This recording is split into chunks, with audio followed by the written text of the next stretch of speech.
नमस्कार मित्रांनो and good morning. तर एक छोटीशी कविता बनवलेली आहे मी.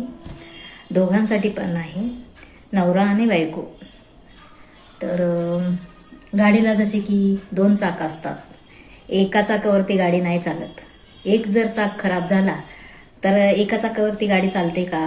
तर नाही चालत.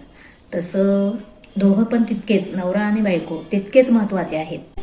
बायकांना कधी सुट्टी असते का? तर नाही. ती रोजची कामं ती करावीच लागतात. पण नवऱ्यांना सुट्टी असते. शनिवार, रविवार, सणवार ते एक दिवस तरी आराम करू शकतात. पण बायका करू शकतात का आराम? रोजची कामं ते ती करावंच लागणार आहेत बायकांना. तर काही जेंट्सचं असं म्हणणं असतं की बायको दिवसभर घरात असते, तिला काय काम आहे. काहींचं बरं का, सगळ्यांचंच नाही, काही जणांचं असतं ते असं म्हणणं, काय काम आहे.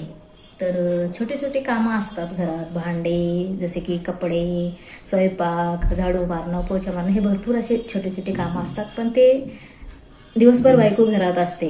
त्यावरती मी कविता बनवलेली. मी छोटीशी कविता बनवलेली आहे.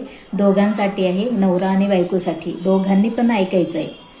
तर वाद तसा नेहमीचा, निधन आहे थेट.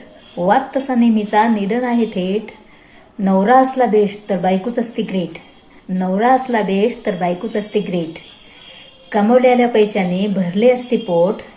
कमवलेल्या पैशाने भरले असते पोट. तर रोज रात्रीच्या जेवणासाठी वाढली असती हजाराची नोट. रोज रात्रीच्या जेवणासाठी वाढली असती हजाराची नोट. आई बाप बहीण भाऊ सोडून येते नवऱ्यासाठी. आई बाप बहीण भाऊ सोडून येते नवऱ्या. सगळं सोसून नांदत असते उद्या लिकीच्या माहेरासाठी. नवऱ्या नावाच्या परिघाची व्यास असते बायको. नवऱ्या नावाच्या परिघाची व्यास असते ती बायको. संसाराचा ध्यास आणि श्वास असते ती बायको.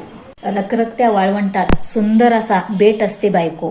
रखरखत्या वाळवंटात सुंदर असा बेट असते बायको. नवरा असला बेस्ट तर बायकोच असते ग्रेट. नवरा असला बेस्ट तर बायकोच असते ग्रेट. वाद तसा नेहमीचा, निधन आहे थेट. वाद तसा नेहमीचा, निधन आहे थेट. नवरा असला बेस्ट तर बायकोच असते ग्रेट. नवरा असला बेस्ट तर बायकोच असते ग्रेट.